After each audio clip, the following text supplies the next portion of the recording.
This video is made possible by Nebula. Use the link down in the description below to support Real Life Lore directly by signing up, where you can watch 26 additional and exclusive full-length videos in my ongoing Nebula Modern Conflict series, covering recent major wars and crises, including this video's next part covering how ISIS was defeated in Iraq and Syria. Perhaps more than any other country today in the 21st century, Saudi Arabia has the most uncertain future ahead of itself. The country truly has almost countless problems ahead of it that it must overcome in order to survive. And they've only been able to overcome all of these problems so far because of their dominance over a critical resource that everyone in the world has wanted for the past 100 years, but from which the world is currently starting to move away from: oil. The Saudi Arabian state is one that is nearly utterly defined by its control over this black liquidy resource. As recently as 2018, the petroleum business in the country accounted for a whopping 87% of the government's annual budget, 90% of the country's export earnings, and a massive 42% of the country's entire GDP. This is because Saudi Arabia is known today to control approximately a quarter of all the proven oil reserves in the world. The second largest reserves of all the world's countries, second only to Venezuela. But unlike Venezuela's technically larger oil reserves, which are highly crude, difficult, and expensive to access, Saudi Arabia's only slightly smaller reserves are located under pressure just beneath the Earth's surface, and they are extremely easy and cheap to access, and they're much easier to refine. This is why for decades, Saudi Arabia was the largest producer of oil in the world, and is currently the world's second largest producer, just barely behind the United States. Alongside Russia, these three countries are collectively referred to as the Big Three of global oil production today, because no single other country comes anywhere close to matching them, and they combined produce approximately 40% of all the oil in the world.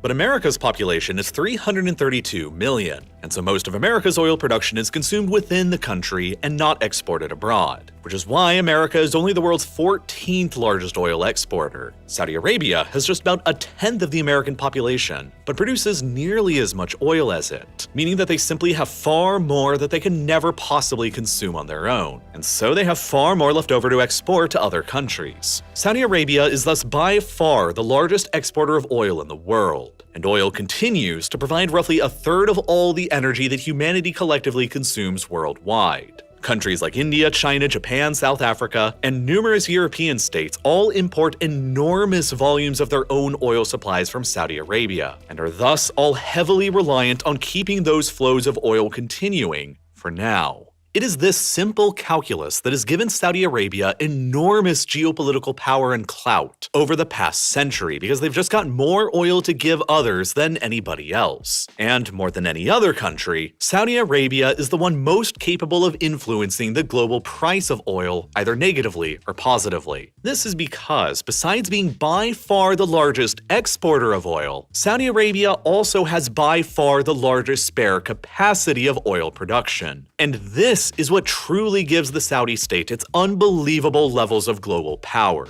Spare capacity in the oil business refers to the number of oil wells that a country possesses that are not currently being used, but which can be brought online again in a very short notice to rapidly increase production. Saudi Arabia wields the largest spare capacity of oil production in the world, and they usually keep around 1.5 to 2 million barrels per day of oil production reserved in this spare capacity. By rapidly turning the spare capacity back online, Saudi Arabia can rapidly increase its globally significant oil production and dump those extra supplies onto the world market, thus decreasing global prices of oil. And by doing the reverse, by shutting more wells offline and increasing its available spare capacity, Saudi Arabia can rapidly decrease its globally significant oil production and restrict global oil supplies, thus increasing worldwide oil scarcity and increasing global oil prices. This is why Saudi Arabia is often referred to as the central bank of world oil, and it's how the Saudi state can exert significant leverage over every single country in the world, including the world's most powerful country, the United States. While America only imports a fraction of its oil supply from Saudi Arabia these days, overall oil prices in the United States can still be severely impacted by the whims of the absolute monarchy in Saudi Arabia. After the Russians invaded Ukraine in February of 2022, the Western world immediately passed a series of sanctions against Russia that shut that country's oil supply out of their markets, which obviously reduced the supply of oil in their markets and led to a rise in oil prices. And when oil prices rise, it tends to increase inflation in every other sector of the economy. economy, because nearly every business in the world relies on oil at some point in time in its production process, which means that when oil prices go up, businesses have to raise their prices in order to offset their increased production costs. So, after the Russians invaded Ukraine and the global price of oil shot up, and inflation rates went up along with it, the Biden administration in the United States requested that Saudi Arabia turn more of their spare capacity on and ramp up production to place more oil onto the global market, in order to decrease oil prices that would help tame global inflation. But the Saudis instead did the complete opposite. They ended up cutting more of their production over and over these past several months, adding more wells to their offline spare capacity and decreasing the supply of global oil in coordination with Russia, which is increasing oil prices around the world, which is enabling the Russians to earn more money on their own oil sales that is being plowed into waging their war in Ukraine, and it is increasing inflationary pressures in gasoline prices in the United States.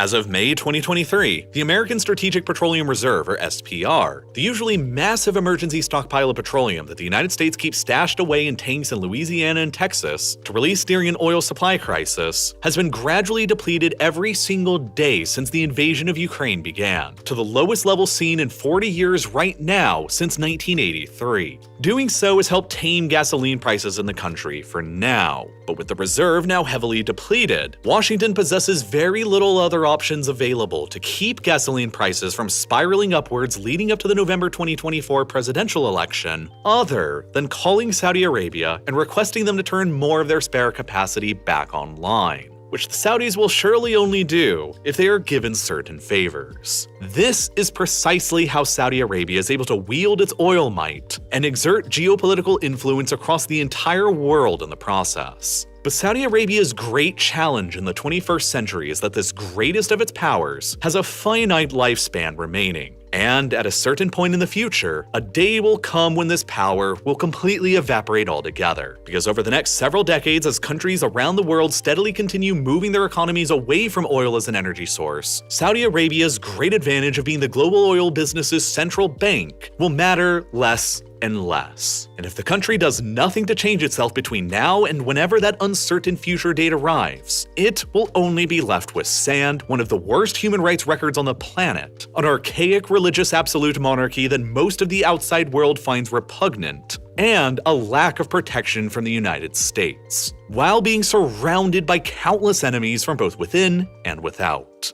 If Saudi Arabia does nothing to change, Saudi Arabia will no longer exist at all by the end of the century. But change is also going to be very, very hard and uncertain. And if you want to understand where Saudi Arabia is going in the future, you've got to understand where Saudi Arabia came from in the first place, and why the country would have almost certainly never managed to exist at all in its current form, were it not for the very fortunate discovery of oil very early on into its history. For thousands of years, the Arabian Peninsula was divided between various different tribes, sheiks, kings, and empires. There was very little to note about the lands in the center of the Arabian Peninsula where the House of Saud first originated in history, a little more than 300 years ago, in a region known as the Najd. The overwhelming majority of Saudi Arabia's current lands are completely uninhabitable. The country is, after all, the largest in the world today that doesn't have a single river anywhere to be found within it. Rainfall across most of the country's land is extremely scarce, and so fresh water for drinking and agriculture have historically been extremely difficult to come by.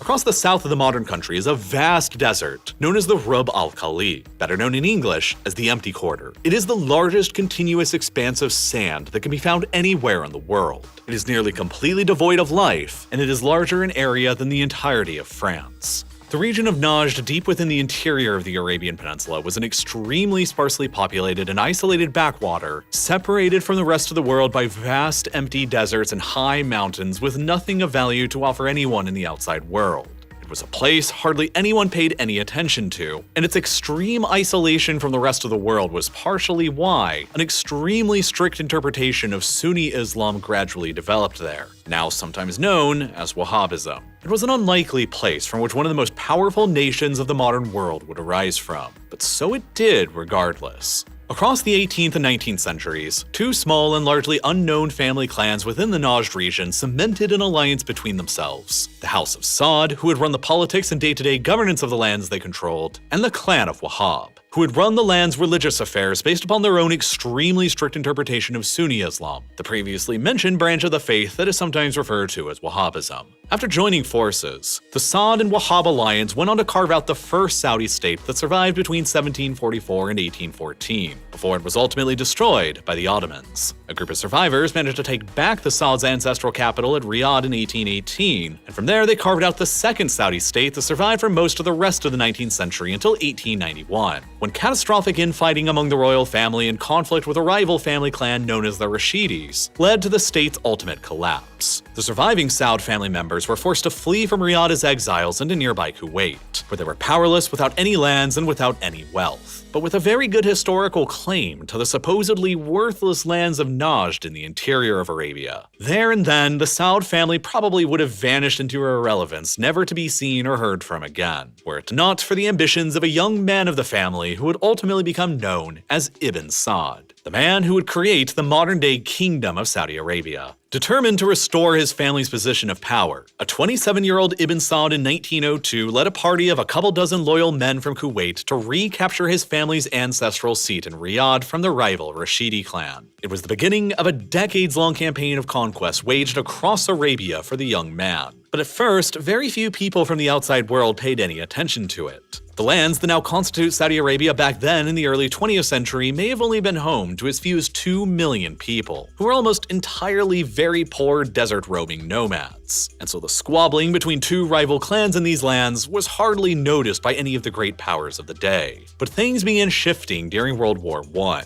The Rashidi clan was allied to the Ottoman Empire, and after the war broke out, the British began supplying weapons and cash to Ibn Saud, who was fighting against them. That, combined with Ibn Saud's own alliance to the ultra-Sunni Wahhabi clan that provided tens of thousands of fanatical and now well-armed troops, proved decisive. By the early 1920s, the Najd region of Arabia had been entirely conquered, but the campaigns weren't quite finished yet. After World War I's conclusion and the collapse of the Ottoman Empire in the Middle East, the British appointed the Arab Hashemite family as the new reigning monarchs in 3 newly created kingdoms: Iraq, Jordan, and the Hejaz, which crucially included the 2 holiest cities in Islam, Mecca and Medina. But relations between the British and the Hashemite family quickly soured after the war's conclusion, after the British transformed Jordan and Iraq into colonial mandates and began letting Jews settle in Palestine. The Hashemites ruling the Kingdom of Hejaz refused to ratify the 1919 Treaty of Versailles, and so the British withdrew their support for the family and backed up their other Arab wartime ally,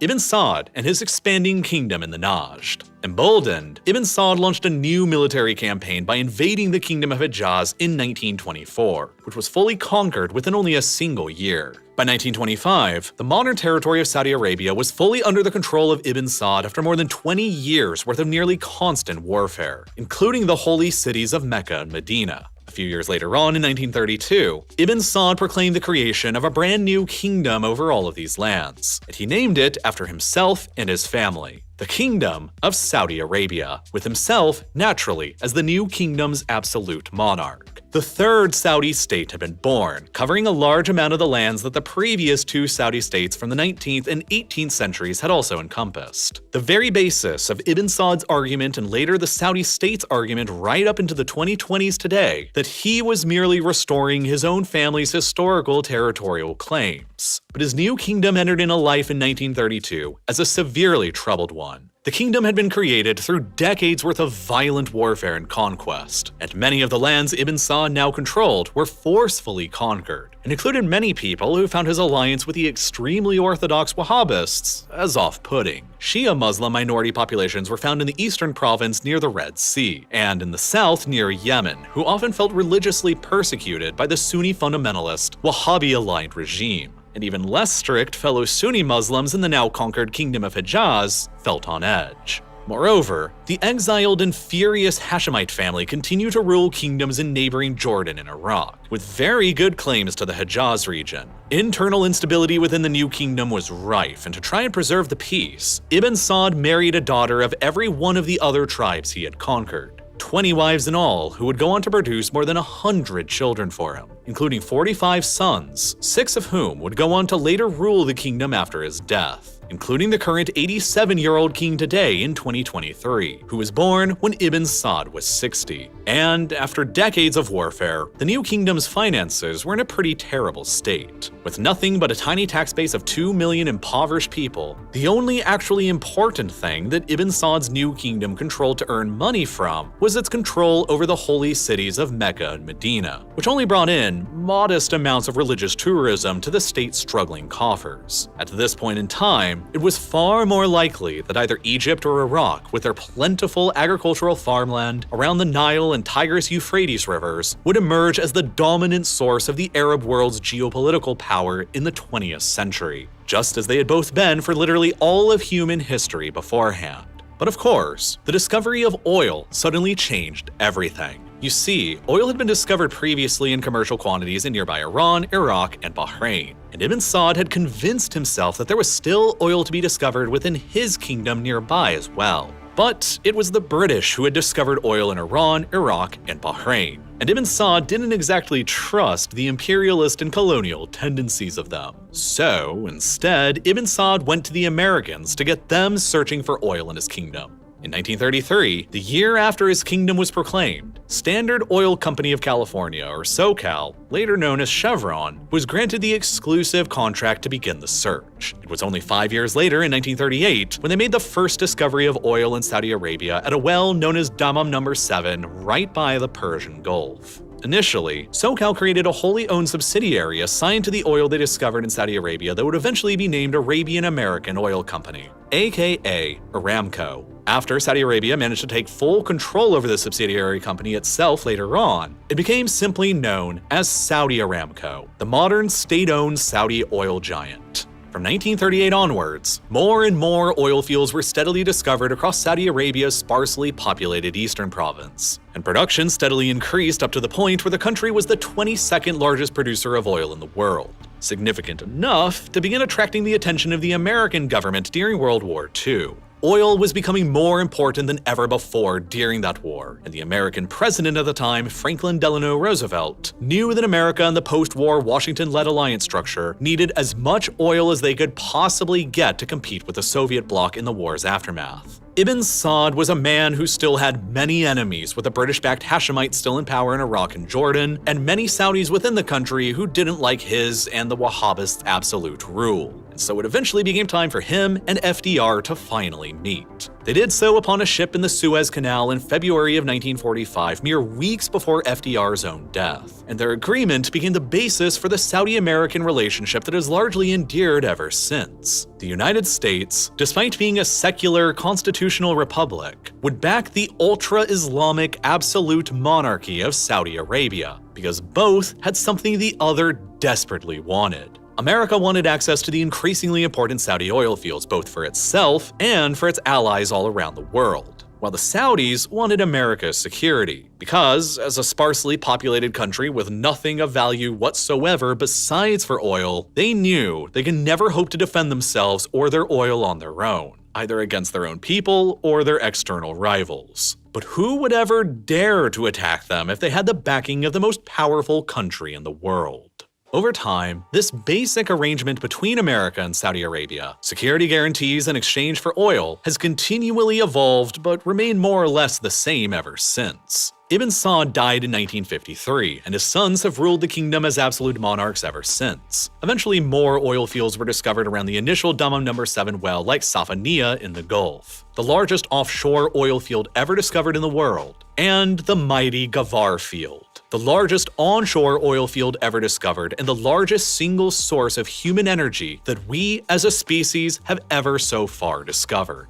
It turned out that the lands Ibn Saud had conquered for his kingdom were not so worthless or useless after all, because they contained within them the most valuable oil fields that have ever been discovered on the planet. Money began flooding into the kingdom as the oil fields continued to be developed, but the true era of wealth only came after the 1973 oil crisis. After Israel defeated the combined Arab armies of Egypt and Syria during the Yom Kippur War, the OPEC oil cartel, made up of major oil-producing countries from all around the world, decided to embargo many of Israel's most major supporters, including the United States. Saudi Arabia briefly participated in that embargo, and the global price of oil subsequently quadrupled and remained high for more than a decade afterwards. The flood of money into Saudi Arabia suddenly became a deluge of money over the following decade, and the kingdom became one of the wealthiest countries in the world. And the House of Saud became one of the wealthiest families in the world. It was with this unbelievable money that Saudi Arabia made its great bargain with the people of the kingdom. The centuries-old alliance between the House of Saud and the clan of Wahhab remained intact, meaning that the Saudi state was governed by a set of extremely fundamentalist Sunni Muslim values that a lot of the state's minority groups, like the Shia and less fundamentalist Sunnis, didn't exactly get along with very well, which in a vacuum would have led to domestic instability. But the enormous revenues that the state was earning from its oil business enabled the government to basically just bribe all of its citizens into complicity. And so Saudi Arabia essentially became a massive welfare state for all of its citizens. Zero taxes were levied on anything or anyone because oil was paying for all of the government's budget. A flood of money went into subsidizing everything for Saudi Arabia's citizens, from healthcare, education, food, water, fuel, electricity, and whatever else you could possibly think of. Nearly all of the citizens' needs were completely being covered by the government, and in exchange, it was expected that all of the citizens would accept some of the strictest and most totalitarian religious laws anywhere in the world. And, more importantly, accept the House of Saud's absolute legitimacy to rule a medieval kingdom in a 20th century world. As the 20th century continued progressing, oil production in the United States diminished, while production in Saudi Arabia only increased, to the point where the kingdom even overtook America to become the world's largest oil producer for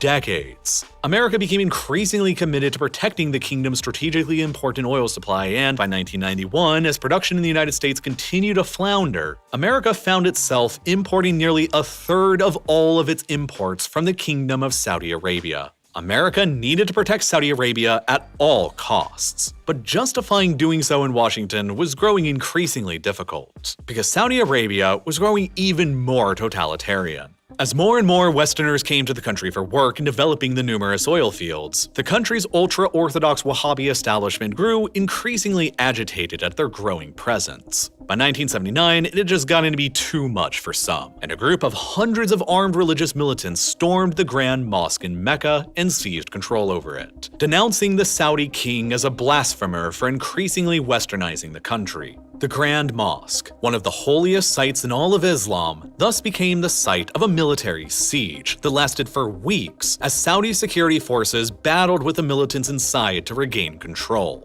It marked the very first major direct challenge to the House of Saud's legitimacy to rule over the kingdom since its establishment back in 1932, and the Saudi monarchy chose to respond to the challenge by further embracing the Sunni Wahhabi religious leaders, and increasing the severity of religious laws in the country. All of the previous social reforms that were taking place in the country were reversed. Movie theaters were universally banned. Women were completely removed from all of the media and newspapers altogether. Women's dress codes were much more strictly enforced in public, homosexual activity was much more punished by the death penalty, and the Saudi state-sanctioned religious police increased their patrols on the streets to rigorously enforce the newly strengthened religious laws. For the next 40-odd years, Saudi Arabia would be among the most theocratic and totalitarian regimes anywhere on the planet, as the ruling Saudi royal family used strict Islamic religious laws to strengthen their own legitimacy in the eyes of the ultra-conservatives of the country. But the trend towards religious fundamentalism at home would eventually go on to produce even more problems for the kingdom in the future, and even jeopardize its relationship with its own greatest protector and security guarantor,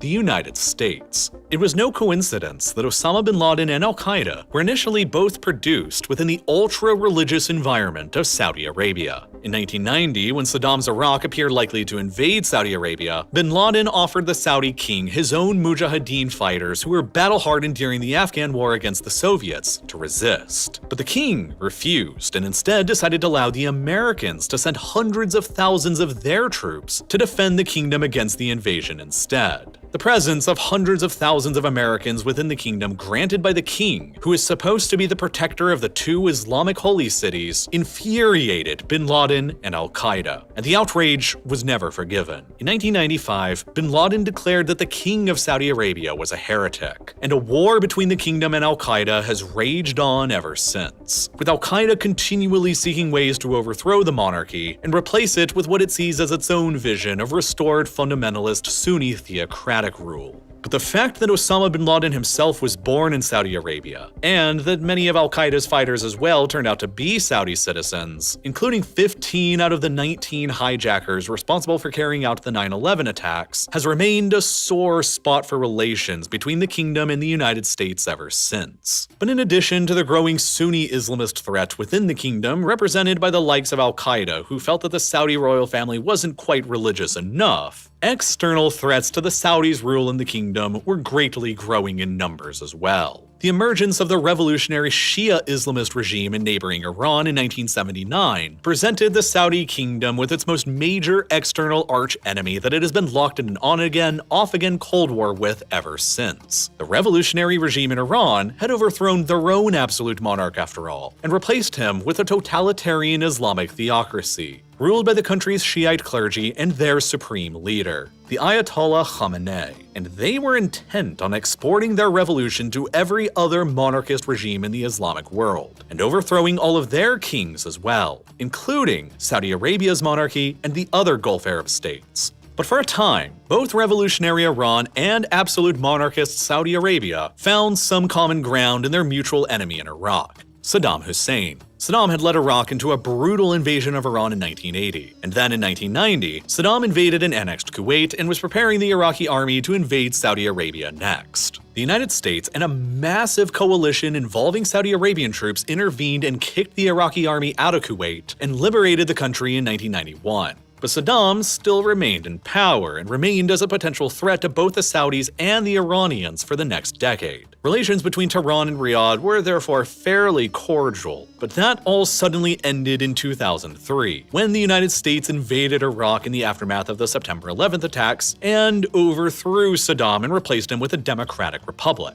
A move that Saudi Arabia fiercely disagreed with Washington over. And part of why they disagreed with it so strongly was because they knew that with Saddam now out of the way, the Iranians would make moves into exporting their revolution into Iraq next. Which is exactly what they began doing. Iraq, with the majority of its population being Shia Muslim Arabs and immediately adjacent to Iran, was one of the most obvious first targets for the Iranians to export their revolution into. Quickly after Saddam was removed by the Americans, Iranian troops began entering into the country and building militia organizations out of the country's large Shia Muslim population, and indoctrinating them with Iran's revolutionary anti-monarchist zeal. Naturally, to try and prevent Iraq from becoming essentially an Iranian-controlled puppet, the Saudis began funding and supplying Iraqi Sunni Muslim militias to counteract them, and the first major proxy war between Tehran and Riyadh had begun. Then in 2011, the United States mostly withdrew all of their troops from Iraq, and that very same year, the Arab Spring revolutions began sweeping all across the Arab world, as restless and angry Arab populations unsatisfied with their longtime regimes began taking to the streets for change. Popular revolutions eventually managed to topple the long-standing regimes in Tunisia, Libya, Egypt, and Yemen, while enormous civil wars exploded in Libya, Yemen, and Syria. Fearful about the wave of revolution penetrating into their own long-standing kingdom and their own potentially restless population, the Saudis began massively increasing their purchases of American-made weapons, tanks, jets, and ships to keep themselves in power in a series of deals worth tens of billions of dollars. But the confrontation between revolutionary Iran and monarchist Saudi Arabia quickly came to a boiling point over the small island of Bahrain just off of the Saudi coast. Approximately 60% of the island's total population are Shia Muslims, but the ruling monarchy there are Sunni Muslims. Revolutionary Shia Iran on the other side of the Gulf further claims Bahrain as a lost Iranian province based on their own historical territorial claims to the island, and has repeatedly pressed the issue and insisted that the Shia majority on the island are being repressed by the minority Sunni monarchy. Back in 1986, Saudi Arabia and Bahrain finished the construction of the 25-kilometer King Fahd Causeway that connects the island to the Saudi mainland. It was ostensibly built to further facilitate trade and travel between the two countries, but one cannot help to notice that it can also be used as a bridge for Saudi tanks and soldiers to come storming into the island across were the island's monarchy ever in jeopardy of falling during a revolution. Were Iran to successfully foment a revolution on the island that would do that and install a revolutionary Shia government similar to their own in its place, the very existence of the Saudi state itself would be directly put into question. The island is only located about 60 kilometers away from Saudi Arabia's largest single oil field, Ghafar, only about 50 kilometers away from the headquarters of Saudi Aramco, the state-owned oil company, and only about 80 kilometers away from Ras Tanura, which is the Saudis' largest oil export terminal and indeed the largest one in the world. Moreover, Bahrain is placed directly off the coast of the Shia Muslim majority areas of eastern Saudi Arabia, where nearly the entirety of Saudi Arabia's oil reserves and infrastructure are also located. Meaning that were the Iranians to successfully export their revolution into Shia majority Bahrain and topple the Sunni monarchy there, the next target would be the next door Shia majority areas of eastern Saudi Arabia, which could put the entire Saudi oil business into jeopardy, which could put the entire Saudi monarchy and state into jeopardy. And that could never be tolerated. So when uprisings began in Bahrain aimed at toppling the monarchy in 2011, Saudi troops indeed came storming across the bridge to help put them down. Saudi Arabia came to back the rebels seeking to overthrow Bashar al-Assad's regime in Syria, because if it worked and he was removed, it would be Iran who would lose a core component of their overall grand strategy. The Assad regime in Syria has been a core ally of the Iranians for decades over their mutual opposition to Israel, and together with an Iranian-dominated Iraq, they form Iran's so-called land bridge across the Middle East towards the Mediterranean Sea, enabling Iranian militias and proxies to safely and reliably transport weapons to Iranian-aligned organizations like Hezbollah in Lebanon and across the Mediterranean Sea to Hamas in the Gaza Strip, who all share Iran's desire to destroy the Israeli state from existence. It also, from Saudi Arabia's perspective, makes it appear that Iran is attempting to encircle them and overthrow their kingdom. Thus, to shatter Iran's land bridge and break out of their potential encirclement, the Saudis backed up rebel forces in Syria while Iran backed up the regime. The proxy war quickly extended into Libya as well, as the Saudis backed the Tobruk-based House of Representatives government against the Iranian-supported Tripoli-based government of National Accord. But the absolute terror in the royal halls of Riyadh over being encircled by the revolutionary Iranians came to a fever pitch in 2014, when the Shia-adjacent Houthi movement suddenly managed to conquer the Yemeni capital, and was advancing on the city of Aden next, the most significant port anywhere between the Red Sea and the Arabian Sea. Were the Houthis to completely capture the entirety of Yemen, it would have placed a highly militant and probably revolutionary Shiite Muslim power closely aligned with the Iranians across not only more than 1,300 kilometers of their southern border near to their own Shia Muslim subjects in the south of the country, but also directly on the strategic maritime choke point of the Bab el-Mandeb Strait as well. Were that to happen, Saudi Arabia truly would be effectively encircled and checkmated, surrounded by a hostile Iran who wants nothing more than to topple its monarchy, and Iran's allies placed into power in Iraq, Syria, and Lebanon, and potentially in Bahrain and in Yemen as well. Iran could hypothetically mine or blockade the Strait of Hormuz, regulating all the maritime traffic between the Persian Gulf and the Indian Ocean, while the Houthis could simultaneously use Iranian-supplied missiles and weapons to blockade the Bab el-Mandeb Strait as well. Such a scenario would be an utter doomsday one for the Saudis, because they would lose the easiest ability to export all of their oil to their largest customers in East Asia.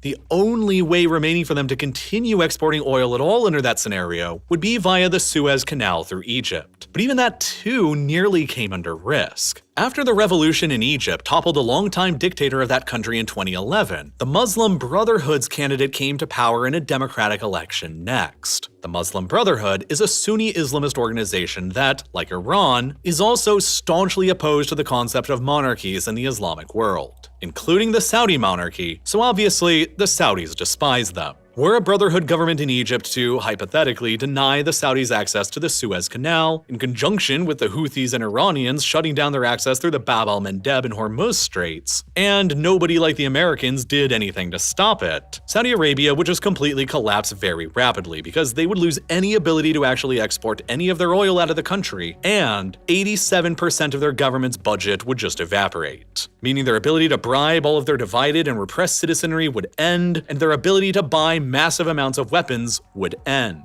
and their monarchy would just collapse into dust. And thus, the Saudis sponsored a military coup in Egypt in 2013 that luckily for them panned out and overthrew the Muslim Brotherhood from power, and replaced it with a much more friendly military government. But coups and plots would not work to dislodge the Houthis from power in Yemen. Instead, the Saudis initiated a massive military intervention of their own into the country, with enormous bombing and missile attacks and a devastating naval blockade to choke the Houthis into submission and remove what they perceived as Iran's revolutionary influence from the country. Yemen thus became the focal point for the Iranian-Saudi rivalry from 2015 onwards, and the Saudis agreed to buy up tens of billions of dollars more worth of additional American weaponry to wage that war with. Weapons that would help contribute to what the United Nations has described as one of the 21st century's greatest humanitarian catastrophes. The Saudi Arabian defense budget exponentially exploded to fight the war in Yemen, and to fight all of these other proxy conflicts in Iraq, in Syria, and in Libya, because the Saudi royal family saw external enemies circling all around them, all being led and coordinated by the revolutionary Iranians. And they decided to respond in the only way they knew how to do: throw tens of billions of dollars at the problem they earned from selling their oil and hope it all went away. Saudi defense spending grew so high in the mid to late 2010s that it became roughly on a par with Russia, and was only outmatched by the superpowers of China and the United States. In 2015, Saudi Arabia was spending $2,748 per person in the country on its military, while the United States was only spending $1,975 per person on theirs. But throwing money at trying to overpower their enemies wasn't really working.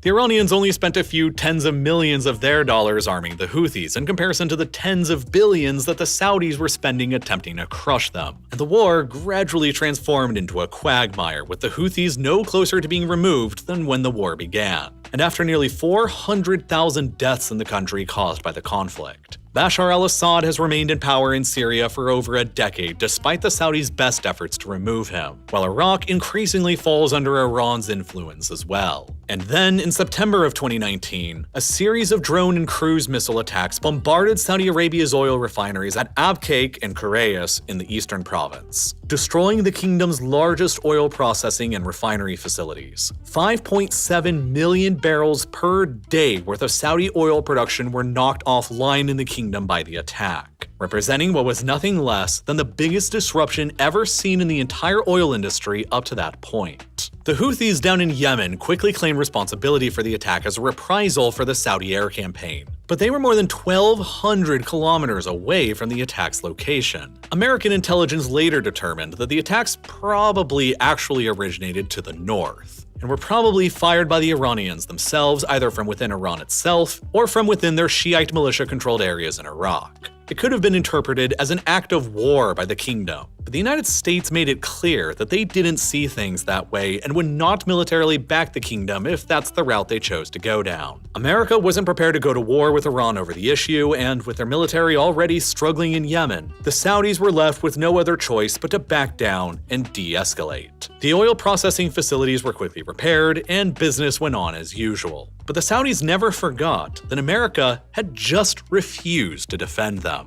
The days back when America was willing to deploy hundreds of thousands of troops to protect the kingdom and its oil back in 1991 during the Gulf War appeared in Riyadh to be over. The development of shale oil in the United States in the early 2010s had resulted in a massive increase in America's own oil production, and by 2018, the year just before the Abqaiq attack, America had finally surpassed Saudi Arabia and regained its title as the world's largest producer. America was relying less and less on Saudi oil for themselves, and by 2019, only about 7% of America's oil imports were still even coming from the kingdom, coming to how nearly a third of their oil imports were from Saudi Arabia back in 1991 during the Gulf War. As Washington began relying less on the Saudis themselves for their oil, America's distaste for Saudi Arabia's totalitarian regime and human rights practices became more pronounced as well. An absolute monarchy in the 21st century with extremely authoritarian religious laws waging a brutal war in Yemen with hundreds of thousands of deaths on its hand, all fueled by American weapons no less, and responsible for carrying out assassinations on journalists, would not be a usual ally of the United States were it not also for all of its oil. And all of that oil was becoming less important to Washington.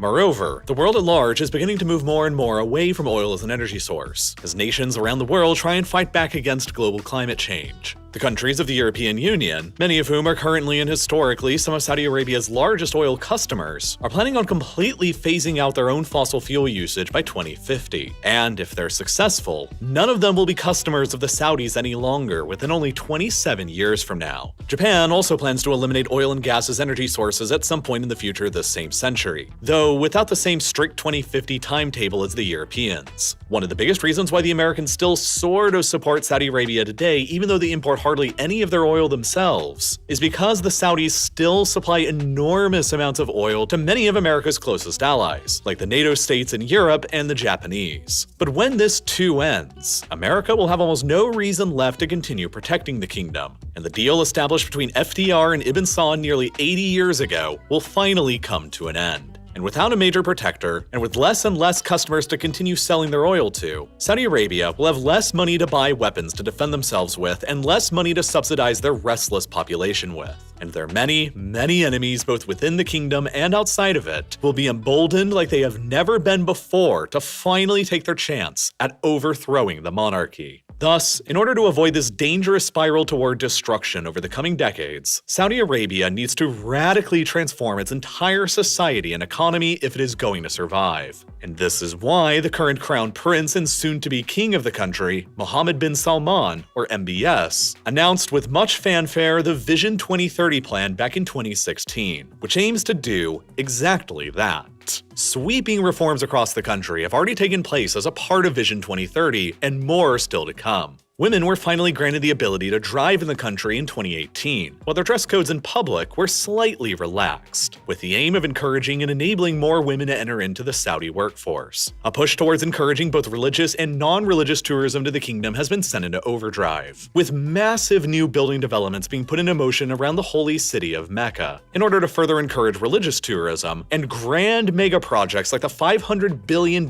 futuristic city of Neom, the Jeddah Tower in the city of Jeddah planned to be the new tallest building in the world, and the Red Sea Islands mega project in the Red Sea, all set to attract a new set of non-religious tourists to the kingdom. Saudi Arabia even managed to secure its own Grand Prix on the Formula One calendar in 2021, and even announced a brand new airline in 2023 called Riyadh Air, which will include the purchase of 72 brand new Boeing 787 Dreamliners at a price of $37 billion.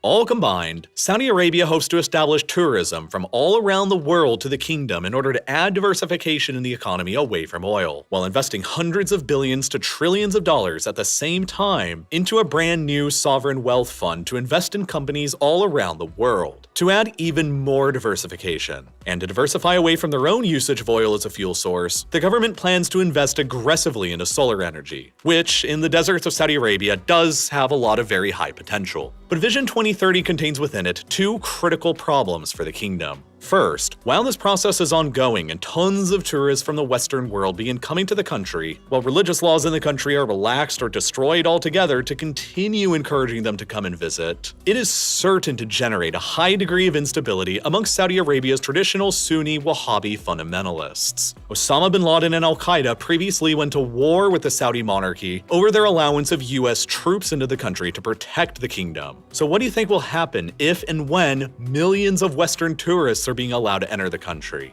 Thus, Saudi Arabia needs as little external conflicts as possible while it is focusing on dealing with this internal conflict for years. Saudi Arabia thus wants to get out of its failed war in Yemen, and in March of 2023, they even signed a historic agreement with Iran, restoring relations with them and establishing a truce. Riyadh couldn't possibly be foolish enough to believe that the truce will last forever, as the revolutionary regime in Iran will always remain militantly committed to overthrowing their monarchy. The Saudis know that the truce with Iran is a temporary one, but Iran also wanted to take it, so they could spend the next few years focusing their efforts on Israel and the United States, while the Saudis wanted it to spend crucial time focusing inwards in implementing these vital reforms. From Riyadh's perspective, the hope is that they will finish reforming their society and emerge stronger before Iran decides to resume hostilities with them again. But in order to further guarantee that Iran and its proxies will stay off of their back, the Saudis also need to entice the United States to stick around as their protector for as long as possible. They know that America is naturally losing interest in doing that, but the Saudis still have levers that they can pull.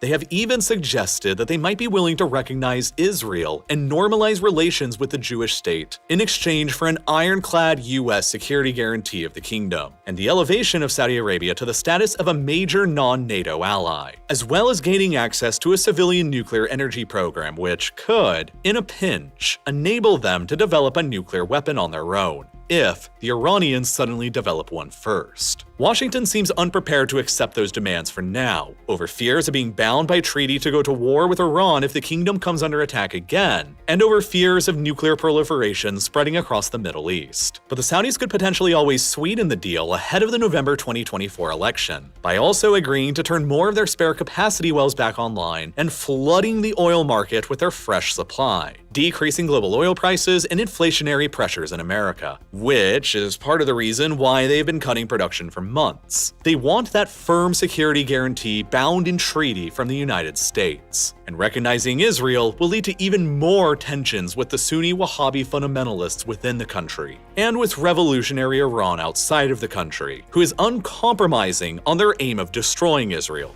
and overthrowing the Saudi monarchy. And the second problem related to Vision 2030 is that while it is generating all of this religious instability within the kingdom, it is also going to cost an absolute fortune. Current estimates believe that the Saudis are going to end up spending more than $3 trillion on this plan to reform and diversify the kingdom. And in order to fund that enormous amount of money, Saudi Arabia is gradually selling small amounts of shares in the state-owned Saudi Aramco oil company to foreign investors, while the Saudis simultaneously need higher global oil prices for several more years to come, in order to add even more money into the state's coffers before it's all too late. Which is the other reason why they've been coordinating with the Russians to decrease production together in order to keep oil prices elevated for longer. It's not that Saudi Arabia and Russia are really aligned in any real sense. It's just that their interests in having higher worldwide oil prices are currently aligned. So then Moscow has more money to fight their war in Ukraine, and Riyadh has more money to fund their crucially important reforms. But doing so is also upsetting the United States to a pretty large degree, who obviously prefers lower global oil prices both to deprive the Russians of more money and to lower gasoline prices and inflation back at home.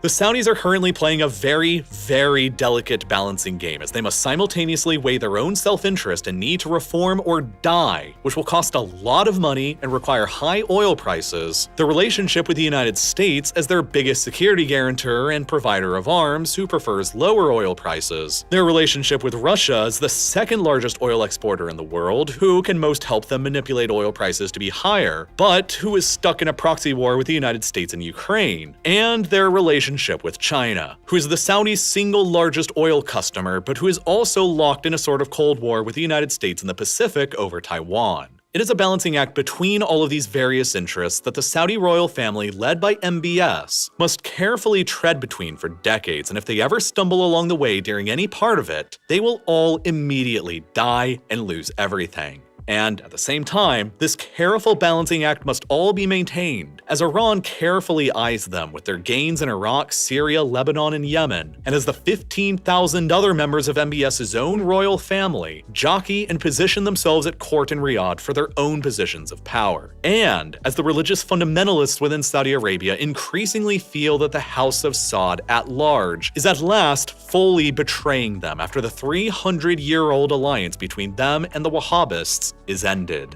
Internal strife within the kingdom is a certainty, and the Saudi regime is already responding to it by cracking down on emerging Islamist opposition within the kingdom whenever it can, and outside the kingdom whenever it can. It's all a part of the very complex relationship between the Saudi kingdom and radical Sunni Islamist organizations with roots in the kingdom like Al-Qaeda and even ISIS. For decades, Al-Qaeda sought to overthrow the Saudi monarchy, and its strategy to do so has been to sow as much chaos in the kingdom as possible by attacking foreigners and discouraging any tourism to the country, and attacking skilled workers in the oil and gas industry and discouraging them from coming, thus eventually leading to the kingdom's collapse by the erosion of both its oil and its tourism industries. The Saudi state has thus fought back against Al-Qaeda ever since the 1990s. But a new and perhaps even more menacing internal and external threat suddenly appeared on the scene in 2014, when ISIS exploded across the territory of Iraq and Syria in a lightning series of conquests. ISIS, too, just like Al-Qaeda before it, vowed that it would one day overthrow the Saudi Arabian monarchy, after it completed its conquest of Iraq and Syria first. And the Saudi monarchy wasn't put any more at ease after it turned out that thousands of ISIS's fighters had in fact come from within the kingdom and were Saudi citizens. Thus, in order to destroy the threat, Saudi Arabia sent military officers to Syria to help train and equip resistance fighters fighting against ISIS, and join the American-led military coalition to destroy ISIS altogether by the end of 2014. A coalition that would eventually encompass dozens of countries from all around the world in the largest military alliance seen in history since the alliance to destroy Nazi Germany 70 years beforehand. But unfortunately, due to the inherently violent, controversial, and recent nature of discussing how an organization as infamous as ISIS was destroyed by a global military coalition over the course of years, the next part of this video would almost certainly cause the rest of the video to become demonetized and age-restricted, which ultimately would mean that YouTube's algorithm would have never promoted any of this video to you, and you probably never would have seen any of it. But thankfully, I was still able to produce the next part of this video anyway because of the power of Nebula, where you can go and watch the next 40-minute part covering exactly how ISIS was defeated across Iraq and Syria by a global coalition of nations and organizations between 2014 and 2020. And this is also just one of more than 24 exclusive full-length real-life lore videos that you can only find on Nebula in my overall Modern Conflict series there, that can all only be found over there because of all of their darker, more controversial subject material. There were other episodes that you can go and watch right now covering how Saudi Arabia's massive military intervention into Yemen has been going, episodes detailing the entire courses of the modern civil wars in both Syria and Libya, episodes keeping up to date with the ongoing Russian invasion of Ukraine, deeper dives into the United States-Iran conflict and the wars fought by Saddam Hussein, and dozens of others with brand new episodes releasing over there every single month. And what's even more, you also get access to all of the other amazing exclusive content on Nebula, because the best part about this site is that it's jointly co-owned by all of its creators, built by me and hundreds of other independent YouTubers and podcasters. And because it's a subscription-based service, we all get to work on way bigger and higher budget productions over there than we could ever do on YouTube. That's why there's tons of other exclusive content you'll find equally fascinating from all of these other creators over there as well. And if you sign up for Nebula using my link, you'll also get free access to all of Nebula classes, where creators host classes on how to be, well, a creator. There's classes by Sam from Wendover Productions on persuasive communication, or by Devin from Legal Eagle on copyright laws, or by Patrick Willems on how to make a movie, and dozens of others, all of which are great for aspiring future creators or anyone who really just wants a peek behind the curtain. And best of all, if you sign up by clicking the button that's here on your screen right now, or by following the link down in the description, you'll receive an insane 40% discount for an annual subscription, which means it'll only cost you $250 a month for all of this awesome exclusive content from myself and hundreds of other independent creators. It's the absolute best way to help support what I'm doing here on Real Life Lore, and as always, thank you so much for watching.